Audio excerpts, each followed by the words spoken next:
Here we go for today's number. It's December 23, 2021. 10 balls. Each ball has a number. Numbers 1 through 10. Swirl the numbers.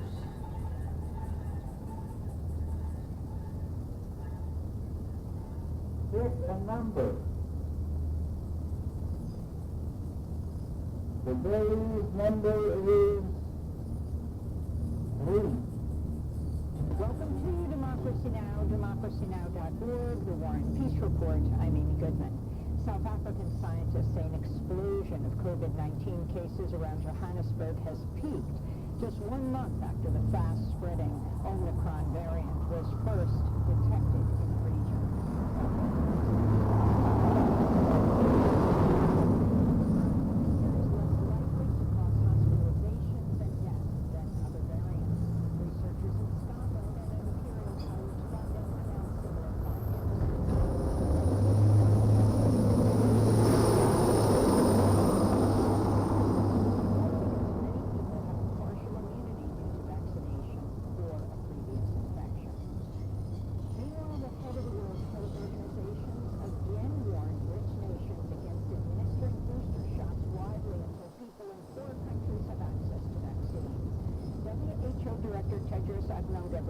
Said Wednesday about 20% of the world's vaccine supply is being used for booster shots. Blanket booster programs are likely to prolong the pandemic rather than ending it by diverting supply to countries that already have high levels of vaccination coverage, giving the virus more opportunity to spread and mutate. The U.S. Food and Drug Administration's approved emergency use of the first oral medication against COVID-19. The pill was developed by Pfizer and is marketed as Paxlovid. In a clinical trial, the drug cut the risk of hospitalization or death by nearly 90% in people who received it within 5 days of the onset of symptoms. The drug is in short supply and will initially only be used to treat people 12 and up who are at high risk of severe disease.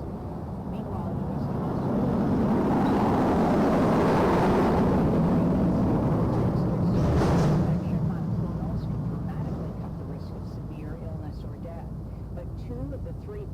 available in the U.S. appear to be useless against the Omicron variant, with only one produced by GlaxoSmithKline able to neutralize the virus.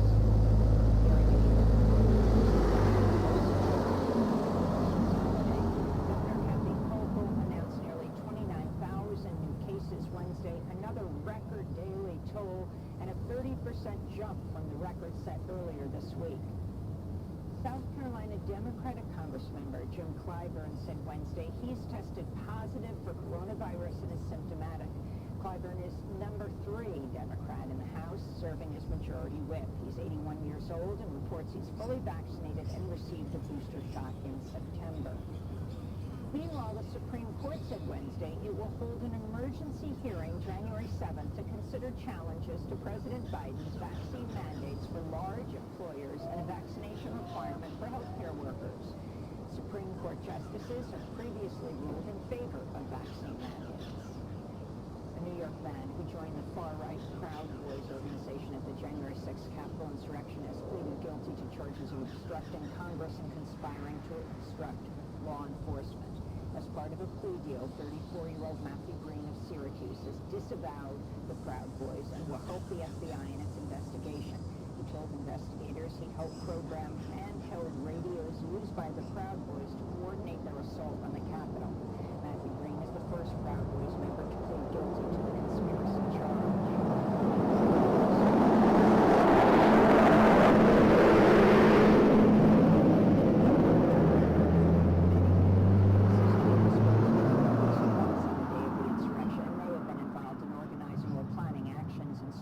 Around January 6th. The New York Times is reporting the FBI sent surveillance teams to infiltrate racial justice and anti-police brutality protests in Portland, Oregon, starting in July 2020.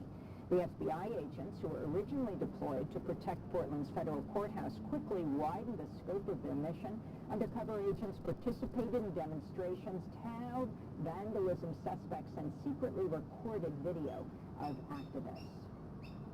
The U.S. is relaxing restrictions on sending aid to Afghanistan, where the humanitarian and economic crises are becoming increasingly urgent. The U.S. this week backed a UN Security Council resolution which exempts most humanitarian assistance from sanctions linked to the Taliban. Calls are also mounting for the Biden administration to unfreeze billions of dollars of Afghan assets to avert widespread starvation and a humanitarian collapse. On Monday, 46 House Democrats wrote in a joint letter to President Biden, quote, "We fear, as aid groups do, that maintaining this policy could cause more civilian deaths in the coming year than were lost in 20 years of war," unquote. On Tuesday, protesters in Kabul rallied with banners reading, "Let us eat and give us our money."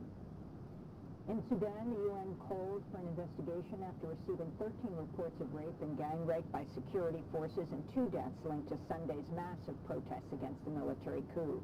Sudanese people have been taking to the streets since October 25th, when the military toppled a power-sharing arrangement between Sudan's military and civilian leaders.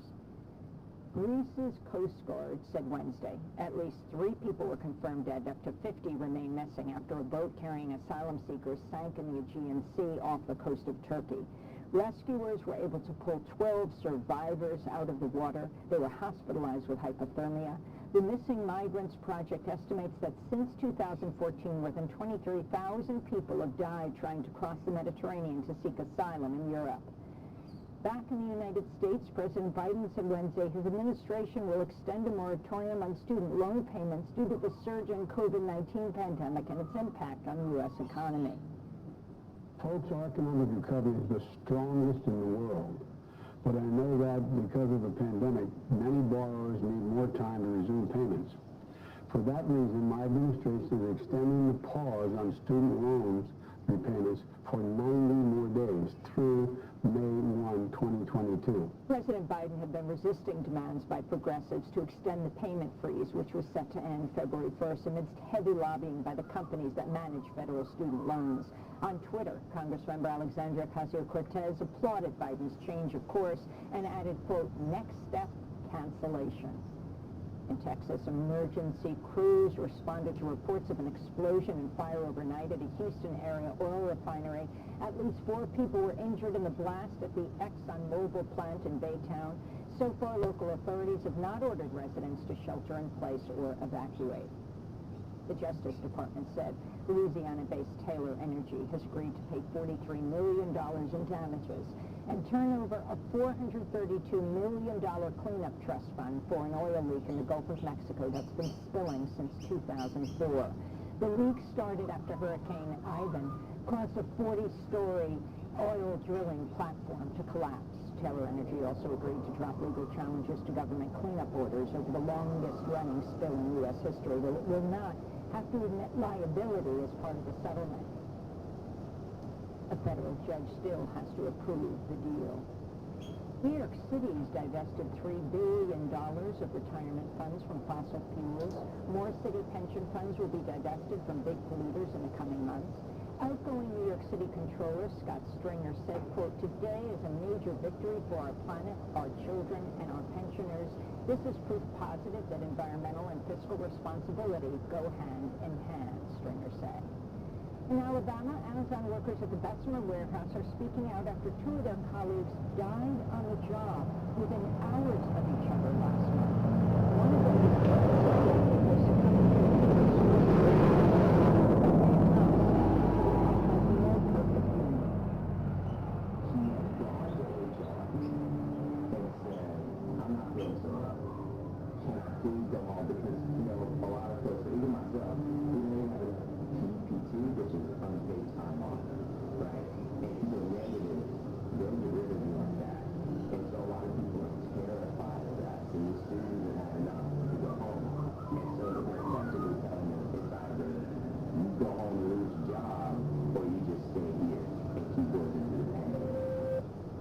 Workers told more union 6 people have died at the warehouse this year, but that Amazon is trying to stop their stories from being told.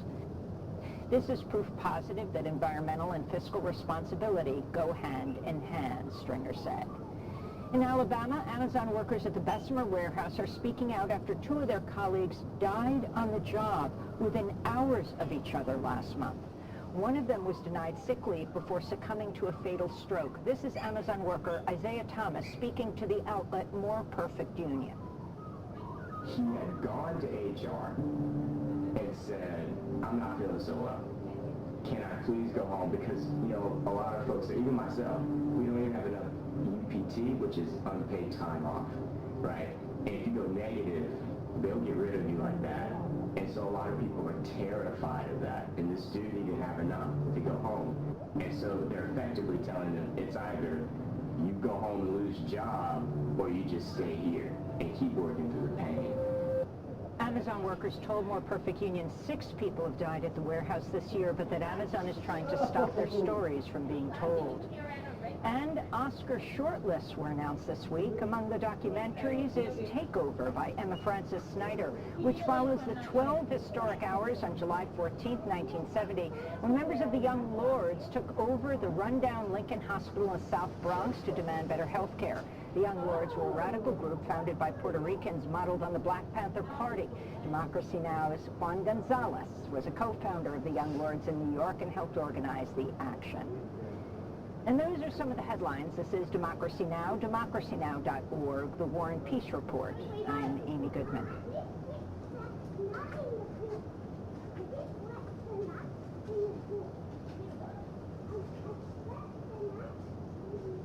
Today's share market highlight was a company called Syrah Resources, which jumped 23% on news that it signed a deal to sell graphite to Tesla for the anodes in its batteries. The market as a whole went up a third of 1%, with gains by banks and retailers, while miners and Afterpay fell.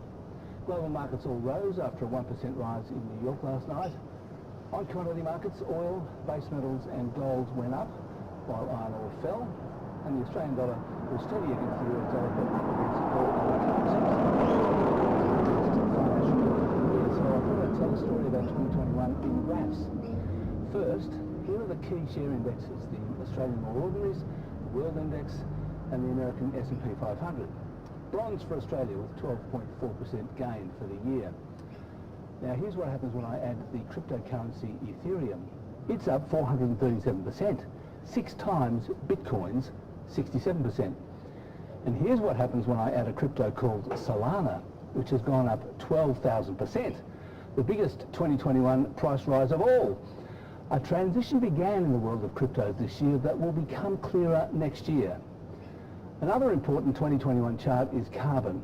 This one is the global price of carbon offsets, nearly up 1,000% due to a huge increase in demand by companies trying to offset their emissions. And finally, COVID. This chart shows cumulative global infections, 276 million so far, or 3.5% of the world's population. At this point, the H1N1 pandemic, called Spanish flu, that started in 1918, had infected 500 million people, or about 30% of the population. Have a great Christmas.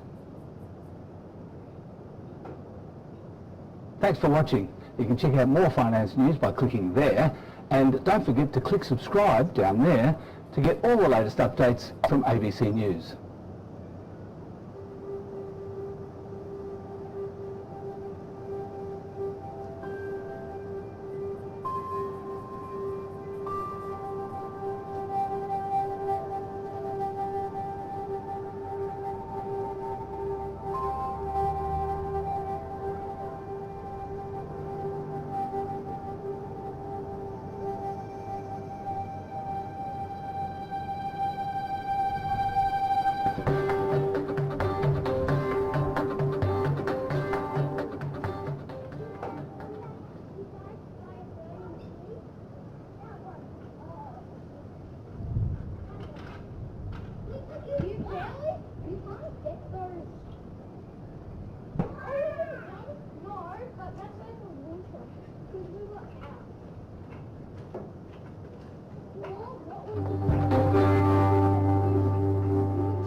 Hi from the Bureau. The monsoon finally looks to come down over Darwin this Christmas period. This cloudier, cooler and wetter period will see off a long, hot and humid build-up. Satellite shows a developing monsoon trough over the northern Arafura Sea. It's slowly been gathering strength and in turn encouraging even more moisture-laden northwesterly winds from Indonesia into it. Southeast trade winds from Australia have, so far, done a good job of keeping the axis of the monsoon trough slow moving.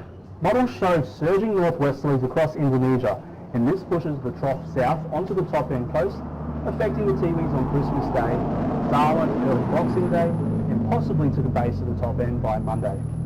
This will signal fast-moving monsoonal squalls into the top end, bringing strong to possibly damaging winds in the monsoonal flow. Widespread heavier falls should occur along the trough axis with slower moving showers, storms and rain. Gusty isolated storms will also occur to the south of the trough, affecting as far south as the Barkly. With this active period of tropical weather, people across the top end should pay attention to any severe weather warnings that may be issued. Monsoon troughs are the nurseries for tropical cyclones, and as such, carry with them an increased likelihood of tropical cyclone development. The Bureau assesses a wide range of sources to generate our tropical forecasts, and it's very normal at this time of year for forecasting models to depict different weather scenarios. We actively monitor any potential development of lows which may form along the monsoon trough. For the latest forecast and potential warnings, see our website, app and social media, and please follow the advice of emergency services. Merry Christmas, Australia. This year, more than most, we are reminded of what we are truly thanking each other. There are 6 families in Tasmania, Hillcrest Primary School, who are completely devastated. Everything they do is taken from them in a terrible instant. It's unimaginable. So our hearts break this Christmas. Shed a tear and raise up idle right across the country, that they might find measure the power. As they grieve, many Australians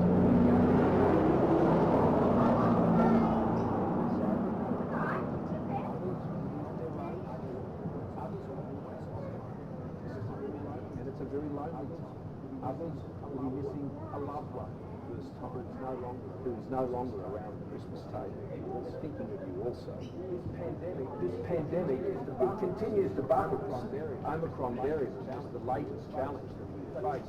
But together, always together, and only together, do we keep at the end of this year. Of course, we can think of the many difficult times we've had and the losses that people incurred. But Christmas is a time of hope. And we were an optimistic. Whatever comes our way, we're back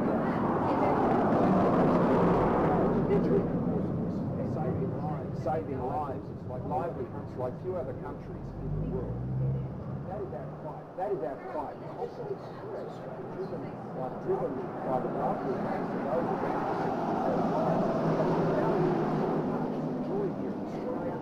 We're able to live and aspire to a wonderful country. So grateful for Australia. To be in Australia. And for my fellow Australians. I could want for no greater gift than the spirit of the Australian people that's been on display, that have inspired and endured and cared and shown great courage. Even now, so many selfless Australians are out there caring for others this Christmas, working and volunteering to keep Australians and showing their fellow Australians that they matter, that they are valued, that they are driving trucks, delivering critical supplies. They're giving us our booster shots and doing our COVID tests.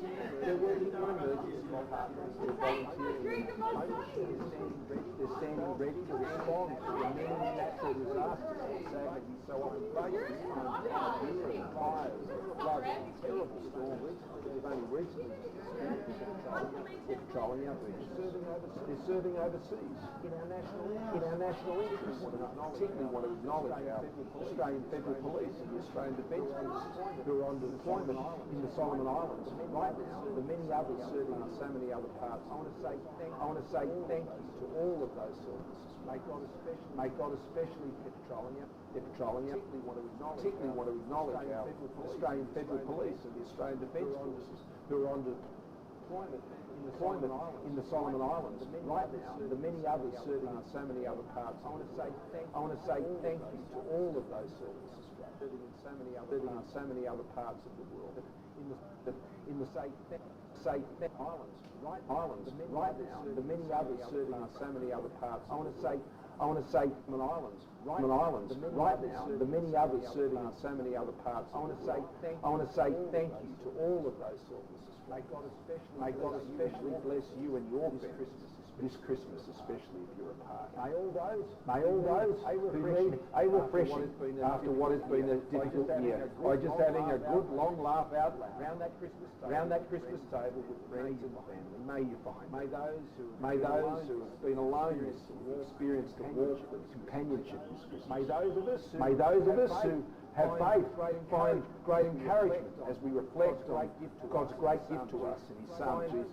Find great encouragement this Christmas. May those of us who have faith find great encouragement as we reflect on God's great gift to us in His Son Jesus Christ. And may all of us experience something to us in His Son Jesus Christ. And we reflect on God's great gift to us in His Son Jesus Christ. And may all of us experience something joy and the wonder of Christmas, especially our children. Jan and I wish you from our family to yours a very Merry Christmas and a Happy New Year in 2022. Merry Christmas, and God bless you.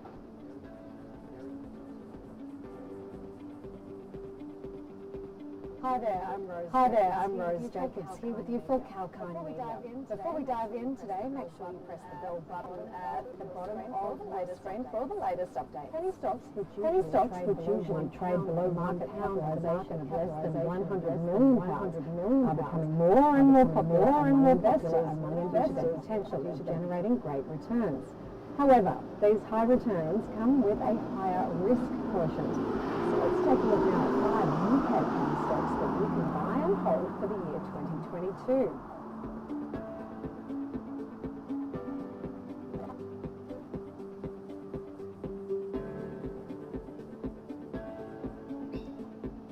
Number 1, Card Factory plc.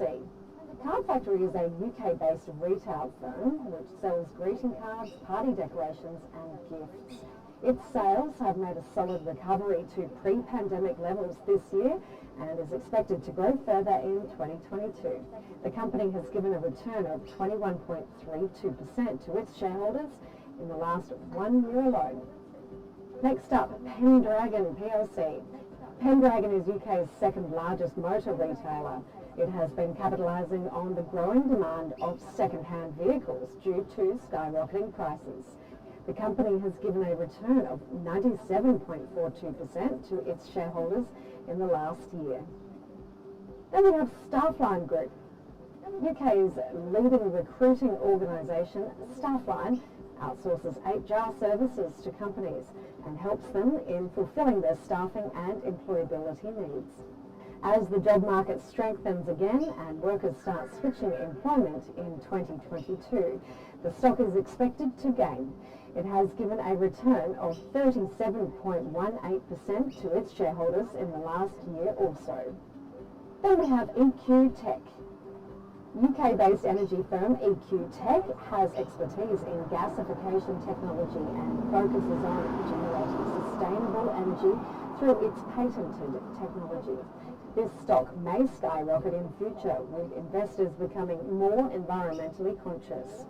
It has given a return of negative 1.79% to its shareholders in the last year or so. So in conclusion, it's important for investors to understand that only some fractions of their investment portfolio should be dedicated to penny stocks, as their prices are volatile, as much as the companies which offer penny stocks, and they are mostly small, low quality. Investors should carry out comprehensive research prior to investing in penny stocks and most definitely pick the favourable ones with the brightest prospects. So, in other words, watch this space. And that's a wrap for this video.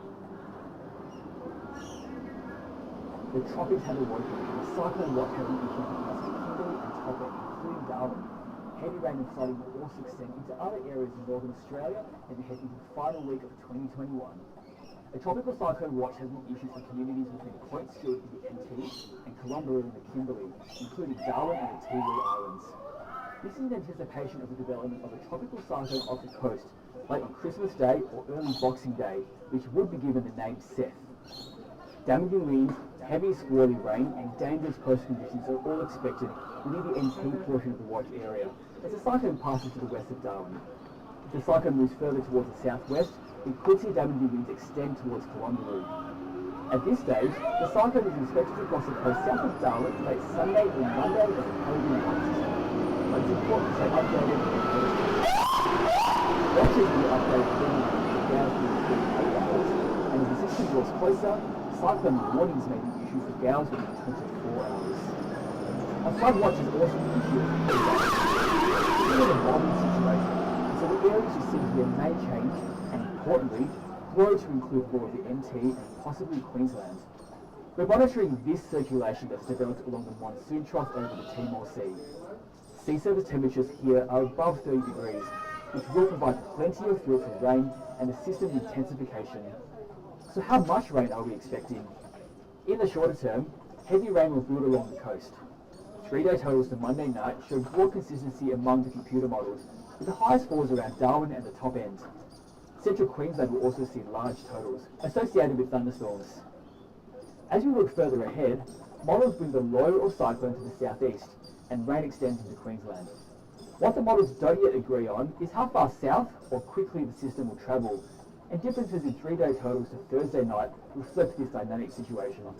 This may be the first cyclone landfall for the season, so be sure you have the latest Bureau information, follow all advice from emergency services, please stay safe this holiday season.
You're not going to fight.